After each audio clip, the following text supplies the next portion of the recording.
Hello students, कैसे हो आप सभी। उम्मीद करता हूँ आप सभी अच्छे होंगे।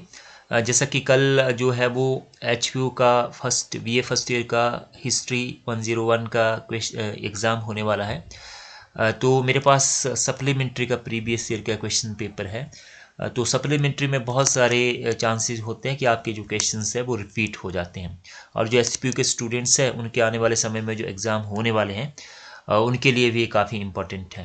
तो इसमें आपने ध्यान क्या रखना है, जो फर्स्ट पार्ट है आपका जिसमें कि शॉर्ट आंसर टाइप क्वेश्चंस है 2-2 नंबर के, इसको आपने एक साथ ही करना है। तो इसमें जैसा कि आपका जो सेकंड पार्ट है उसके जो सब पार्ट होंगे उसको भी एक साथ ही करना है एक जगह पे, और बाद में जो थर्ड पार्ट है आपका जिसमें से ABCD ई सेक्शन है उसमें से एक एक क्वेश्चंस को चूज करते हुए आप कोई भी 4 क्वेश्चंस जो है वो कर सकते हैं।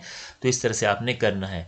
इसके लिए ऑलरेडी वीडियो बनी हुई है, उसको आप देख सकते हैं। तो यहाँ पे हम देखते हैं कि फर्स्ट पार्ट का जो है वो फायान कौन था, उसने किस पुस्तक की रचना की ना। दूसरा है शिकारी संग्रहक से आप क्या समझते हैं, हंटर गैदर से आप क्या समझते हैं। तीसरा है वैदिक काल में वर्ण आश्रम व्यवस्था क्या थी। फोर्थ पूछा गया है आपसे अजातशत्रु कौन सा। फिफ्थ है कैवल्य से आपका क्या अभिप्राय है, जैन धर्म से रिलेटेड है। फिर सिक्स्थ है संगम साहित्य से आप क्या समझते हैं, शुंग कौन थे। और फिफ्थ है कलिंग युद्ध के 2 महत्वपूर्ण परिणाम क्या निकले। तो इसमें कई बच्चे क्या करते हैं, कई स्टूडेंट्स की बहुत सारी कहानी इसमें जो डाल देते हैं, एक एक 2-2 पेज की। तो इसमें कोई भी कहानी डालने की आपको जरूरत नहीं है, सिर्फ 2 लाइनों में कलिंग युद्ध के 2 महत्वपूर्ण परिणाम पूछे हैं तो 2 ही आपने लिखने हैं।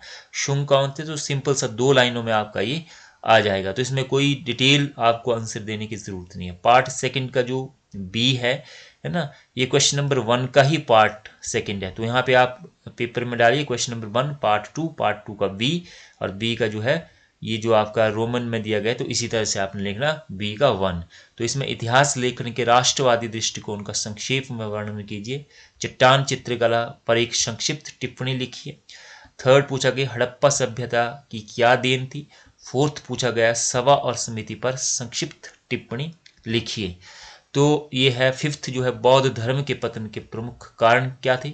और सिक्स्थ है गौतमी पुत्र शातकर्णी के जीवन और सफलताओं का वर्णन कीजिए। तो इसमें से आपको कुल मिलाकर जो है वो 4 करने हैं, और ये है 20 नंबर का, 5 नंबर का एक है। तो इसमें आपको लगभग 1 पेज में 2 पेज में आप जो है उसको कर सकते हैं, इससे ज़्यादा लेंथ लिखने की ज़रूरत नहीं है। अब सेक्शन बी है, और बी का क्वेश्चन नंबर 2 जो है इसमें से आप 5 या 6 पेज का एक आंसर दे सकते हैं। तो पहला क्वेश्चन पूछा गया है आपका इस वाले से फर्स्ट जो आपका यूनिट का जो फर्स्ट टॉपिक है source and interpretation changing interpretation of earlier Indian history, इसमें से पूछा गया नवपाषाण काल से आप क्या समझते, इसे क्रांति क्यों कहा जाता है।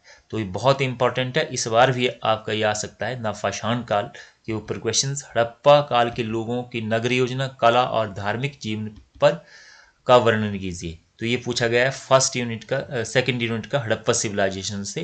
तो इस बार आ सकता है कि हड़प्पा सभ्यता के लोगों की सामाजिक आर्थिक और धार्मिक जीवन के ऊपर देखना है। नागरिक योजना शॉर्ट में भी आपको आ सकता है ना।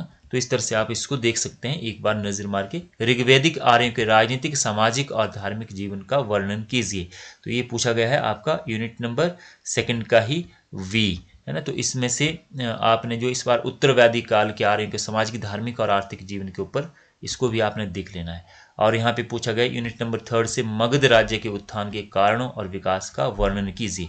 अब हम डी पे चलें, तो डी पे है स्वामी महावीर के जीवन और शिक्षाओं का वर्णन कीजिए।